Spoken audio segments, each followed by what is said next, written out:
Oh, my mic was muted. Okay. So, God, I've been trying to. I was like, so yeah, how about we guys? And then like you cut me off again. I'm like, why is no one listening? But no, it was because the mic was off. Oh.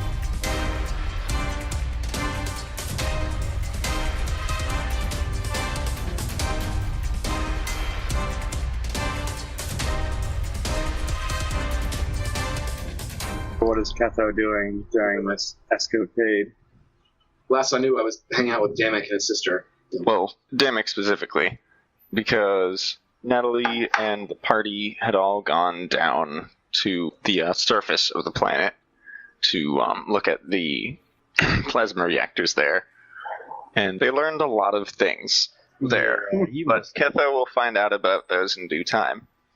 Right. Currently, you're up in the spire with Damek, and he, as Natalie and others head out, he claps you on the shoulder. He's like, well, now, first order of business is, did you get a mask together for that masquerade ball? No, I haven't figured it out yet. Well, that's what we're going to figure out right now. Yeah, I gave you a shopping list and everything. Well, you're going shopping right now. He doesn't know I gave him a shopping list, remember? Yeah, I don't know you have a shopping list. What? Yeah, It'll be waiting in your inbox. Before we separated, I gave you a shopping list. A shopping list? Yeah, it's for a stupid amount of parts, most of which you don't fathom or understand. I took a quick look at my sheet. Yeah. Fathom or understand anything on this list, Damek. If you hand it to a tech priest, they'll probably know what you're talking about. Sweet. We should go see him on the way. Alright, let's go and get some masks. So, Ketho, you've done a lot of building cover for the players while they've been doing things on the days you couldn't make it, so, Okay. So I continue to build cover. Yeah, so you're going to buy some masks. Among other things, if there's anything else you want to purchase while you're out and about with Damek. I don't think it would be in the same area. Well, keep my eye out for any really interesting weapons or something like that. Like a fancy looking gun, something a noble will be like, that looks rare and valuable, I have to have it to show off how rich I am. How fancy I am. Okay. It gets you back into a car, and with Ventress again, they drive over to that marketplace area on the House Oberon side, because that has some of the best mask vendors in the Spire. Basically, all of them are clustered around a specific set of streets, so that's the place to be in terms of getting masks, and it's quite busy at this sort of time. Damek is like, as you're going along, he's pointing out all the various different kinds of masks. A lot of them seem to be like representations either of idealized human mask with gold and various inlays of precious things, ivory masks, ebony masks, silver, gold, platinum even, all sorts of very valuable things put into their construction. Damek's like pointing them all out, chatting like, oh, so like visages of saints are always popular, even if the people wearing them aren't very saintly, they like to project that image. Over there's various like animal patterns as well. Some exotic animals from faraway worlds are always nice. Generally, all the animal masks are a good bet, except Bat. Bat always dies. And over there, you've got more interesting historical personages, and as he says, Bat always dies, he indicates one particular mask, which is glossy black, vaguely menacing black bat-styled mask. That's pretty unadorned compared to the rest. Keeps on going along. Does it have ears like this? Let me pull up in Hangouts. Yes, it does, actually.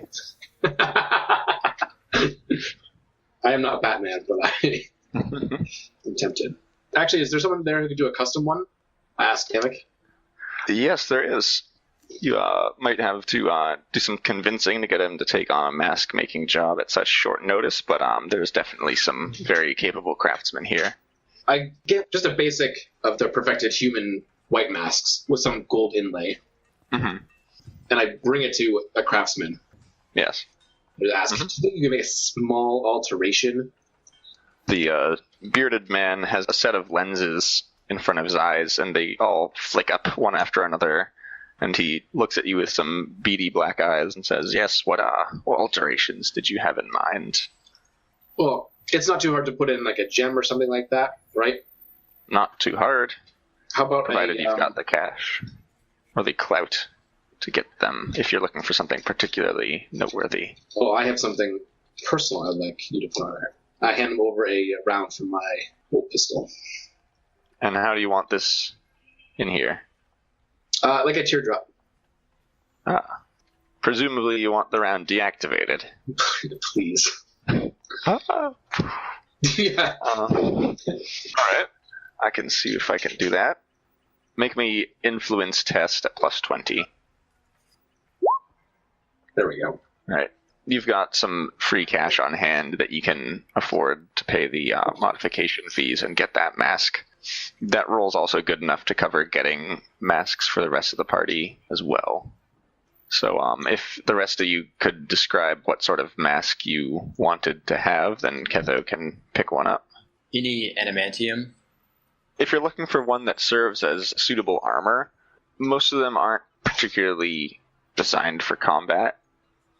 You could add some adamantium inlays afterwards. You'd have to take it to an armorer rather than a mask maker, though, because that's a lot harder than the metals they typically work with, and they don't really have the tools for it. Alright, well, I'm not going to mess around with that then. You mentioned there was Or you could, if you had a friendly tech priest, for example, who had a very high trade armorer skill, he could potentially make that modification for you. Yeah, Oh, shucks. I know, right? I was thinking maybe of getting the black one that you described. You mean the Batman one? Yeah. Alright. You want that one? Yeah, sure. Okay. Cool. Zarkov, what do you want? I'll just do the perfect human form one. I don't know. Zarkov doesn't know about fancy things. Okay. Any particular colors? Black and silver. That'll work. You get a relatively standard but ornate mask for Zarkov with those colors. Martin, what did you want? You wanted a more mechanical looking one where you could open and close the mouth. Is that what you're saying? More or less, just with moving parts and lights and stuff on it. Mm-hmm. Ornamental, mainly. Yes. But yeah, you could certainly get one of those. Well, I mean, I was thinking of making it, but... You can get the component parts, rather. Yeah, I mean, you could do the automation yourself. Yeah. As you're going on your mask shopping and picking out particular ones you like, this is all while your custom job is being completed. You see the bat mask thing and you think, Tyruss really like this. This seems like his kind of thing. And picks it out. And I ask if it comes with a voice modulator for whoever wears it. I'm a Batman. It does not come with a voice modulator standard, but you have a tech priest. That's true. Damek raises an eyebrow like, oh, so you're buying the bat mask, huh? For a friend. For a friend. Does he know you're buying the bat mask for him? He specifically wanted it. Well, I mean, it's just a superstition, but it's believed that the person who wears that sort of bat pattern mask always dies at these masquerade balls. I don't know if it's entirely true that they always die, but it's associated with some common folklore legend about a big bat who lives out in the canyons. It's common superstition, but there have been people, at least twice, who've been killed while wearing that bat mask at a masquerade ball before. Maybe I'll put on someone I don't like. Maybe. Alright. Should you get the bat mask? I do. So tell my friend, but he has one of his own. Alright. I'd pick up a spare backup mask for Tyruss. Something that's not the death magnet variety.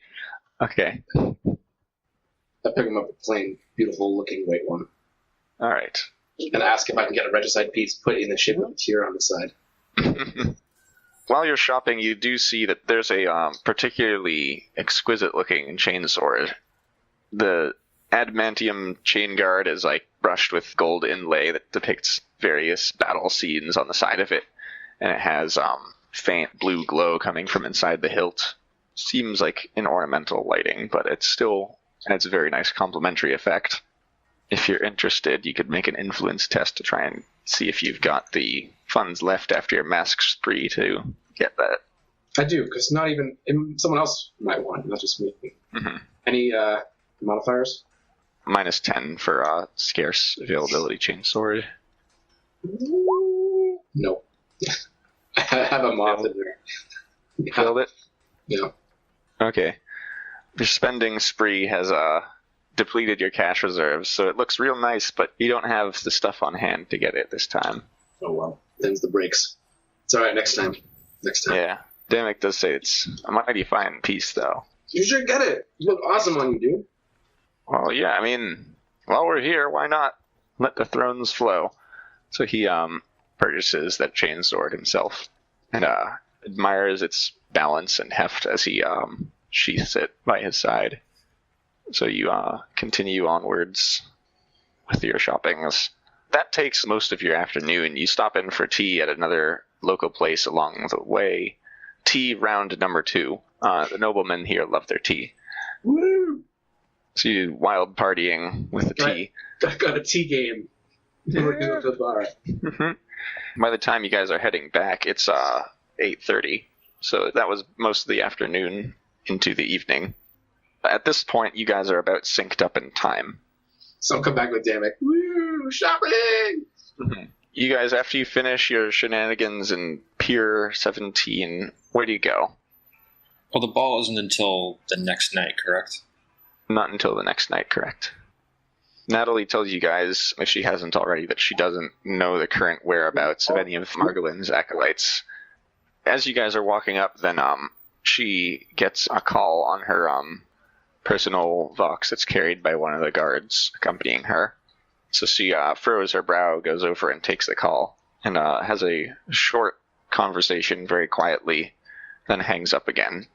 It says, it seems that I have a message waiting for me back at Ravenhold that is urgent enough to be only delivered in person. So, I know I'll be making my way back there. Do you want to accompany me? That would probably be in everyone's best interest, yes. Sure. Very well. So you guys go through the Commercialis district. The rain is still pounding down outside. You're in the middle of a colossal storm. You make your way back up to Ravenhold at similar time that Ketho and Damek get back. They've been sort of hanging out and shooting the shit for like 20 minutes or something by the time you guys come back. And so that gets you guys all caught up to be back together again. Friends! We're not friends. I'm just kidding. I thought we were friends. Actually, yeah, you're the one person in the party I am friends with. Wow. Sorry, I was fiddling with volume levels a bit. Okay, I was going to say, rain is happening inside the game. The rain is so loud you can hear it even inside the Hive City. Raven's Hold actually has segments that are bordering the exterior of the Hive Spire, so you can actually see lightning through some of the Hive viewport windows. And it's almost like a strobe light show, rather than a regular storm that you're accustomed to. So you guys are together again? What do you tell each other? I got you guys masks. I murdered a guy. Well, 2 guys. Wait, do you say this in front of Damek? Oh, sorry, no. I thought it was just us. Wait, is Damek's still here. Alright, then I don't say that. Oh god, no. Well, I guess Dammit kind of just follows us around. He doesn't have duties back at his own house. He's on break, as he puts it. Okay. He's got a much more laid-back attitude to his job than Natalie does. So maybe we should get back to our room and retire and regroup. Well, don't we want to stay with her until she gets this message? And you can't tell me unless you can say it in front of Damek. You also have Psyche Bendy Spoon if you want to convey a secret message. Oh, you could do that too, so that Damek here wouldn't hear it. Okay, so it's time to send some email. Some email. Email psychic? Is he sending a psychic message through Facebook? Okay. So yeah, that is enough to pass it, and you're good, and you didn't roll Perils of the Warp, so everyone's happy. What's the message you send him? Someone should say we should figure out what this message is. Preferably all of us, of course. As this is happening, Natalie's gone inside and is receiving the message. You guys move into the sort of entry hallway, the main sort of entrance hall of the Raven's Keep, that central fortress area that's there. It's like a big manor that houses the whole family. Natalie's gone over to what looks like a grand reception desk and has taken a little note from the person behind the counter. And she reads it and raises her eyebrows in shock, and then takes out a little lighter, sets it on fire, and burns it up, and then deposits the ashes in a trash can. She comes over to you guys. Just interject if you want to say anything or do anything.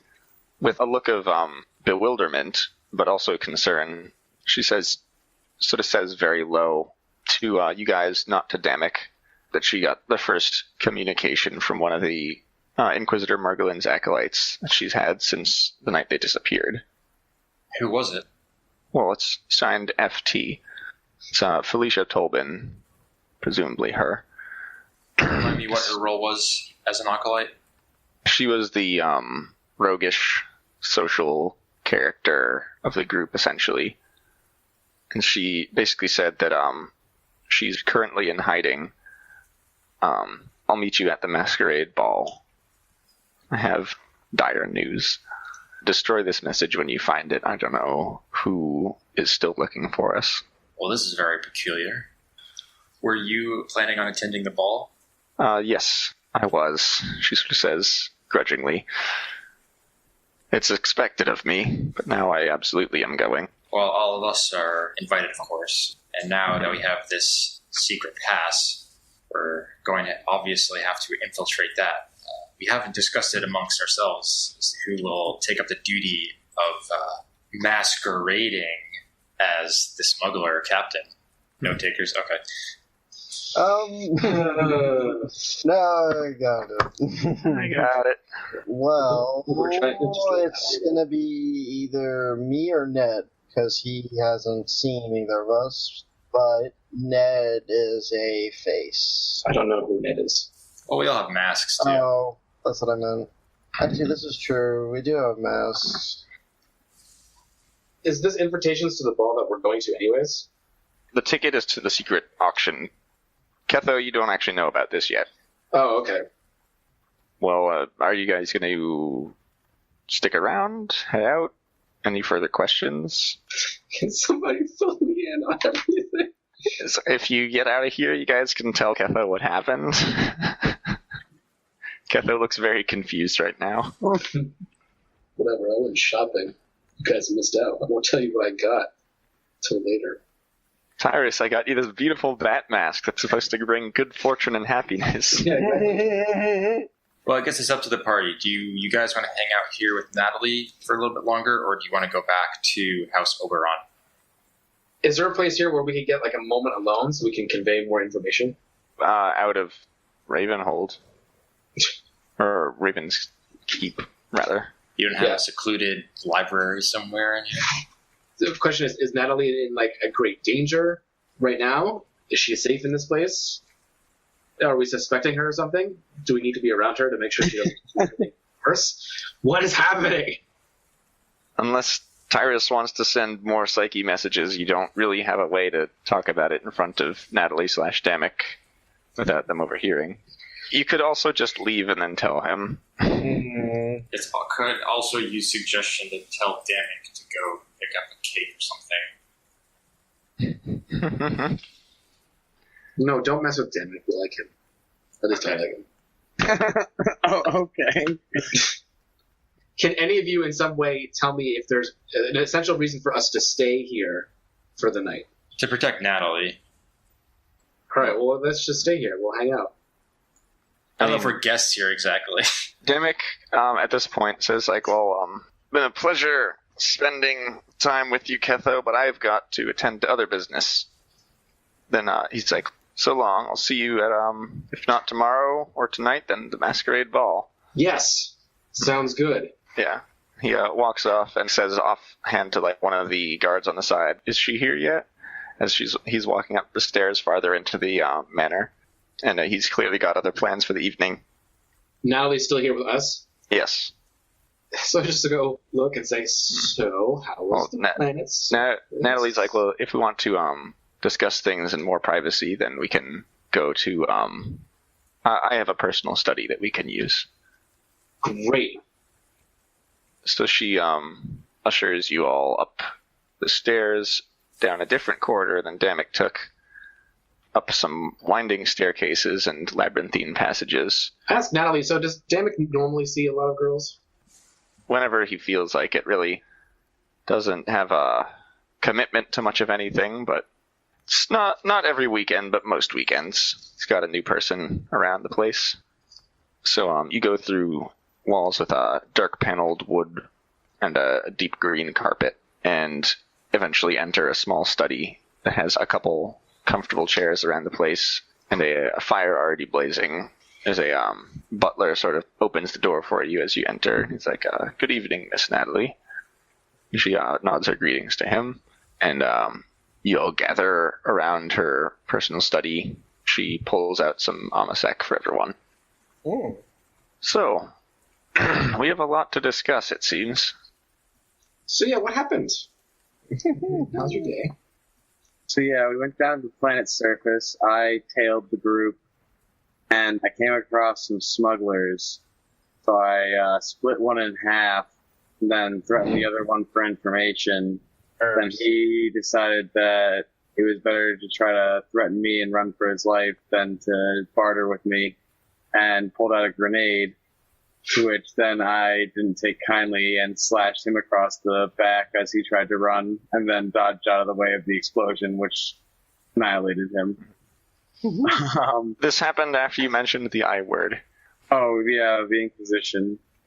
Wait, hold on. I look worried. It's like, why would you mention them? Oh, because I was trying to make him cooperate. I worried that he was an innocent, that I had bisected his friend, but turns out he's not innocent, so I killed him too. So there's no worries, no cover blown. But she knows. I point to Natalie, who's sitting right there. She knows. Yes. What? She was a contact for the other throne agents.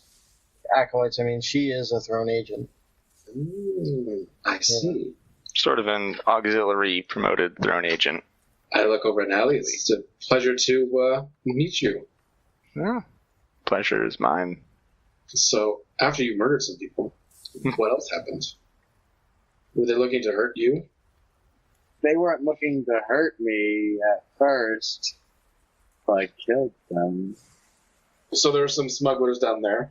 Yeah, so basically what it turns out is they were, what's the guy's name? He was the one we were warned about. The guy that we met up on Hangar 17. Cedric Montesa. One of Eldrick Marin's cronies hangs out with him a lot. Oh, Eldrick I look at you and I say, so yes, me and I glance at John, fellow acolyte, traded places with the aforementioned smugglers and managed to make the drop ourselves in order to gather a bit of information. Okay, what did you learn? Not a whole lot, but we know a couple of things. We did find a shipment of what we believe to be just a crate packed full of something very heretical, I'm sure. It's probably heresy. Yeah, it's probably heresy. It's the title of the podcast. So we handed over the goods, and not having a tracker in our possession, we decided, or rather I decided to reach into his mind and pry his tongue loose, just a little bit, and had him inform me as to where it was going, and it's going to the ball tomorrow. And it gets more interesting than that. There's some sort of hidden auction going on during this ball, to which he had a ticket to, and to which I, again, managed to loosen his mind just enough for him to hand it to me. So we are now in possession of a ticket to this back auction. So the Xenos crate is going to this back auction to be sold. That is correct, yes. So someone has to go and find out who the buyer is. Yes, we are going to have to decide who the lucky one is going to be, who's going to take on this responsibility. Natalie, do you know what kind of people go to these things? The auction? Yeah. Could be anyone. Any of the nobility, really. Any potential guests could have been invited to the auction. I mean, they were instructed to keep the ticket on their person, so if you do happen to see them with it, then that would be a good tip-off as to what they're up to. So who wants to go? Everybody, obviously. I didn't know you had a sarcasm program. I asked Natalie, do you know who run these things? This kind of auction? I would very much like to know, but don't. And now we discover that the missing Acolytes, or at least one of them, is still alive. Really? Where? So I just looked towards Natalie. She didn't say, but she said she would find me at the ball. She's clearly in hiding from someone or something. Okay, so let's think this out. Yeah. So during this masquerade ball, at some point there is the auction of evil intent. A heretical happening, we'll call it. And we need to figure out who is running it. It'd be good if we could even know what the space is like. Off the bat, the simplest answer would be to have Tyruss go and just try to read minds. But if they're expecting a Psyker to go and do that, they'll have some sort of countermeasure. Well, the plan does not have to be set in stone. I could be the designated attendee. However, if we discover that something will get in my way, we will elect another one of our party to take my place. That's true. We want to plan for as many contingencies in this thing as possible, because if I remember correctly, the last time Acolytes tried to go figure out who was running this thing, they went missing. Yeah. So we don't need that happening. We don't need that happening to more of us. Yeah. I'm just thinking about locations, security systems, and if we can tap into or disable them in some way, that kind of thing. Kind of prepping the playing field. That also assumes that the thing is really at the ball. It's not a meetup for some sort of drive to another location. True enough. I think the number one thing we need to figure out is how to have reliable but very well hidden communication throughout. It doesn't have to be crazy like a transmitting device transmitting all the time, although that would be helpful. We could just keep our microbeads on. Yeah. That's true. Whoever goes in could keep their microbeads on, so we could at least hear all the stuff. No, you can't hear surrounding sound with that, can you, Eric? Not really. Okay. So it'd be great if we could have a transmitter that could hear, You could hear about as much, if you sort of like pointed the microbead towards the surroundings, you could hear about as much as you'd hear like if someone like holds up a cell phone like this, not on speakerphone, towards a room. So not very much. So we can see if we can find something better, so that at least we have something where we could hear, we hear if someone takes out a gun and it has a cinematic sound effect attached to it. That takes it out. Then we'll know. Mm-hmm. That kind of thing. Or if we hear, a car. Or at the very least having some sort of locational sense, a GPS. Yeah, I think we learned our lesson last session. We should definitely have some sort of tracking beacons with us. Yeah, I was thinking about that. I definitely want to acquire some. So we need at least one to make sure, because we could be walking into a huge trap.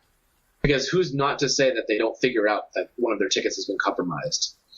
I mean, obviously, we'll have some cover because it'll be a mass thing. Thinking like Tyruss is a good option. I can say that I'm an option just because I have a cover. I can say, oh, look, I've been looking to get into new business. Look, heretical happenings. I love this kind of stuff. We're really going to have to do some reconnaissance to really do this, make sure, someone doesn't die. Because when one person goes, I think the rest of the team have to be ready at some circumstance to jump in there and go 40k SWAT team. Yes, I'd recommend tomorrow morning, if possible, get access to the ballroom and do some reconnaissance. Mm-hmm. Yeah.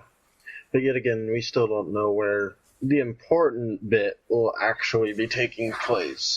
No, but we'll keep our eyes peeled and see if we can find any place where that would make sense.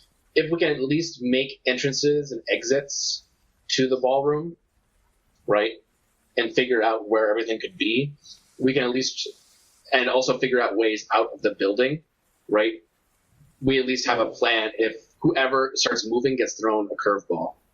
Because we should move with them. Like, if that person leaves the building, the rest of the team should be tailing The building is a grand ballroom within the House Oberon Palace Estates.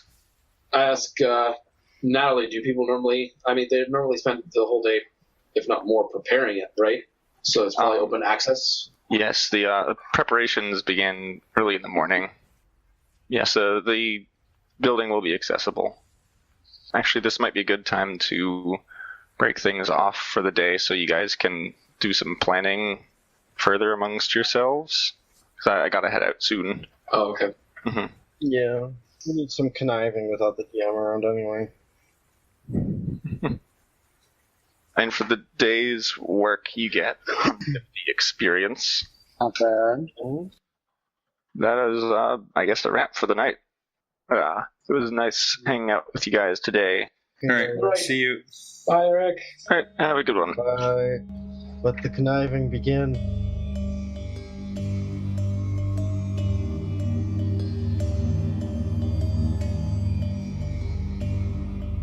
Thanks for listening to the show. You can find us online at itsprobablyheresy.wordpress.com. And if you see anything heretical, you can contact the Acolytes at itsprobablyheresy@gmail.com.